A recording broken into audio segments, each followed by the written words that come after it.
गर्ग संहिता श्री वृंदावन खंड 17वां अध्याय।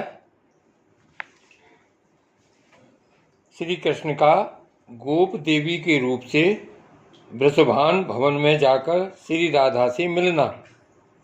राजा भवला श्रव बोले, मुने, श्री राधा कृष्ण के चरित्र को सुनते सुनते मेरा मन आघाता नहीं, ठीक उसी तरह जैसे शरद ऋतु के प्रफुल्ल कमल का रसपान करते समय भ्रमरों को तृप्ति नहीं होती।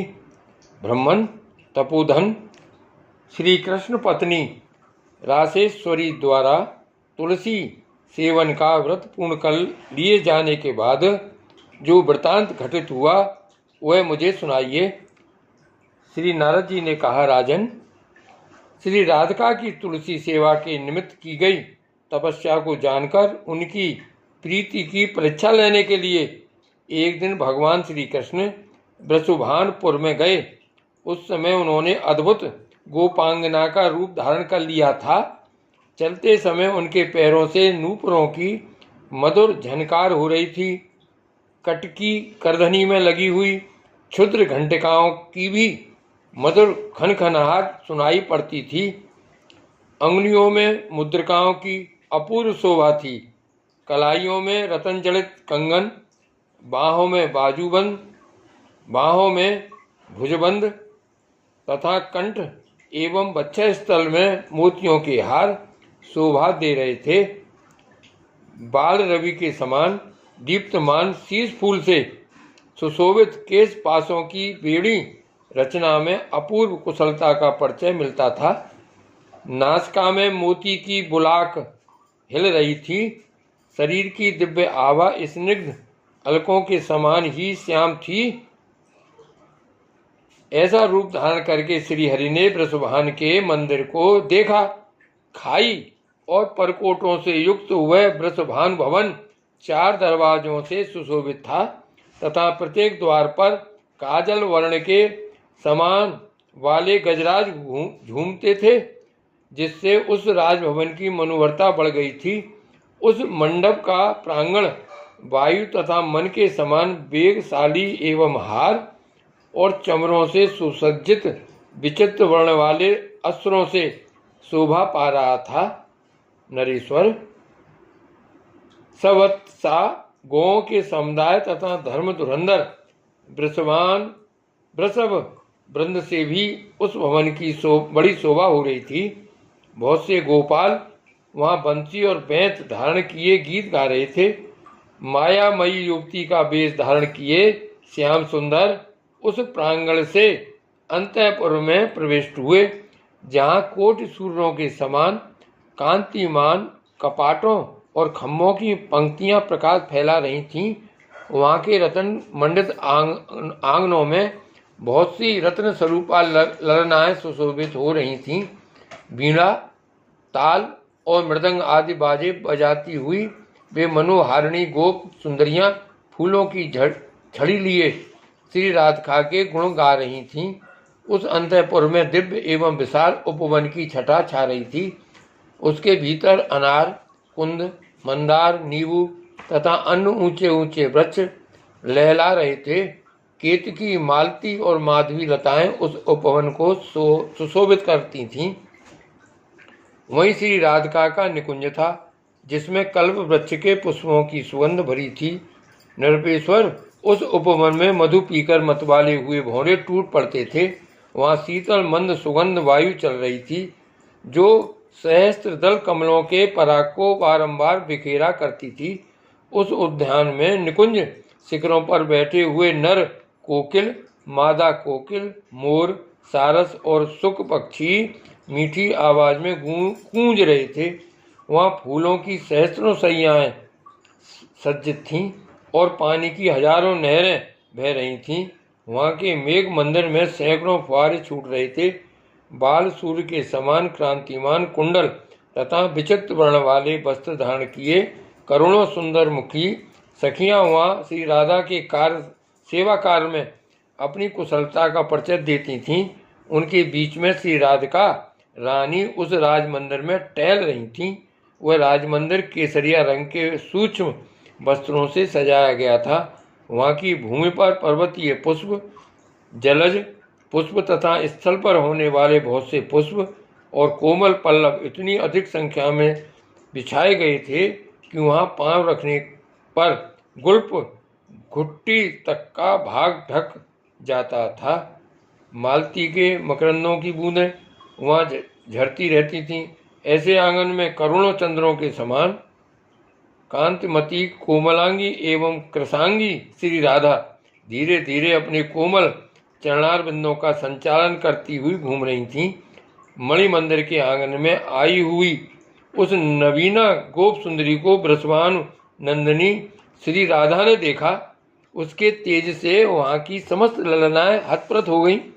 जैसे चंद्रमा के उदय होने से ताराओं की कांति फीकी पड़ जाती है, उसके उत्तम एवं महान गौरव का अनुभव करके श्री राधा ने अभ्युत्थान दिया, अगवानी की और दोनों बाहों से उसका गाढ़ आलिंगन करके उसे दिव्य सिंहासन पर बैठाया।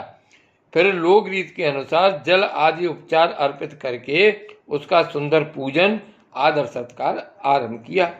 श्री राधा बोली, सुंदरी सखी, तुम्हारा स्वागत है। मुझे शीघ्र ही अपना नाम बताओ। तुम स्वतः आज यहाँ आ गई, यह मेरे लिए ही महान सौभाग्य की बात है। इस भूतल पर तुम्हारे समान दिव्य रूप का कहीं दर्शन नहीं होता। सुभ्रू, जहाँ तुम जैसी सुंदरी निवास करती हैं वह नगर निश्चय ही धन्य है। देवी, अपने आगमन का कारण विस्तार पूर्वक बताओ। मेरे योग जो कार्य हो वह तुम्हें अवश्य कहना चाहिए। तुम अपनी बांकी चितवन, सुंदर दीप्ति, मधुरवाणी, मनोहर मुस्कान, चाल ढाल और आकृति से इस समय मुझे श्रीपति के सदृश दिखाई देती हो। सुबह तुम प्रतिदिन मुझसे मिलने के लिए आया करो। यदि न आ सको तो मुझे ही अपने निवास स्थान का संकेत प्रदान करो। जिस विधि से हमारा तुम्हारे साथ मिलना संभव हो वह विधि तुम्हें सदा उपयोग में लानी चाहिए। हे सखी, तुम्हारा यह शरीर मुझे बहुत प्यारा लगता है, क्योंकि मेरे प्रीतम श्री ब्रजराज नंदन की आकृति तुम्हारी ही जैसी है, जिन्होंने मेरे मन को हल लिया है। अतः तुम मेरे पास रहो। जैसे भौजाई अपनी ननद को प्यार करती है, उसी प्रकार मैं तुम्हारा आदर करूंगी। श्री नारद जी कहते हैं, राजन, यह सुनकर माया से युवती का वेश धारण करने वाले भगवान श्री कृष्ण ने कमल नयनी राधा से इस प्रकार कहा। श्री भगवान बोले, रंभोरु नंद नगर गोकुल में नंद भवन से उत्तर दिशा में मेरा निवास है। मेरा नाम गोप देवी है। मैंने ललिता के मुख से तुम्हारी रूप माधुरी और गुण माधुरी का वर्णन सुना है। अतः हे चंचल लोचनों वाली सुंदरी, मैं तुम्हें देखने के लिए यहाँ तुम्हारे घर में चली आई हूँ। कमल लोचने, जहाँ ललित लमंग लता की सुस्पष्ट सुगंध छा रही है, जहाँ के गुंजा निकुंज में मधुओं की मधुर ध्वनि से युक्त कंज पुष्प खिल रहे हैं, वह श्रुति पथ में आया हुआ तुम्हारा नित्य नूतन दिव्य नगर आज अपनी आंखों देख लिया। इसके समान सुंदर तो देवराज इंद्र की पूरी अमरावती भी नहीं होगी।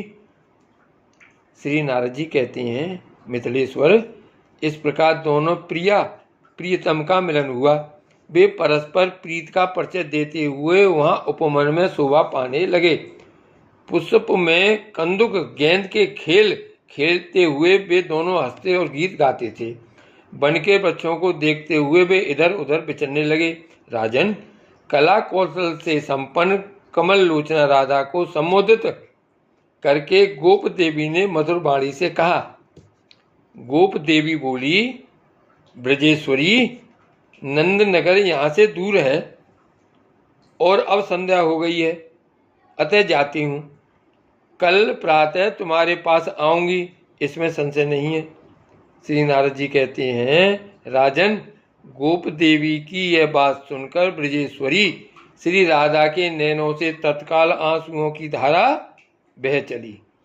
वे रोमांच तथा हर्षोद्गम के भाव से आवृत हो कटे हुए कदली वृक्ष की भांति पृथ्वी पर गिर पड़ी। यह देखकर वहां सखियां सशंक हो गईं और तुरंत व्यंजन लेकर पास खड़ी हो हवा करने लगीं। उनके वस्त्रों पर चंदन पुष्पों के इत्र छिड़के गए। उस समय गोप देवी ने श्री राधा से कहा। गोप देवी बोली, राधिके, मैं प्रातः काल अवश्य आऊंगी, तुम चिंता न करो। यदि ऐसा न हो तो मुझे गाय, गौरस और अपने भाई की सौगंध है। नारद जी कहते हैं, नृपेश्वर, यूं कहकर माया से युवती का वेश धारण करने वाले श्री हरि राधिका को धीरज बांधकर श्री नंद गोकुल नंदगांव में चले गए। जय श्री कृष्ण।